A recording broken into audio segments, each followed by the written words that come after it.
Hello lovely audience, welcome back to How Logical, and in this video I am going to show you how to flip an image in Canva. So without any further ado, let's dive right into this exciting video.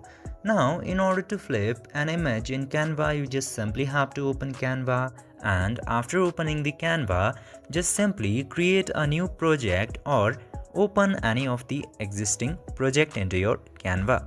I'm opening this Ninja Samurai project that I already have in my Canva. Then after that, just simply select the image or the part of the project which you want to flip. Then after that, scroll this bottom option until you see the option of flip. As you can see here, you can directly see the option of flip into here. Just simply tap into that flip option and you can choose the option to flip horizontally or flip vertically. Just simply choose the option which you want to try and then you are all set.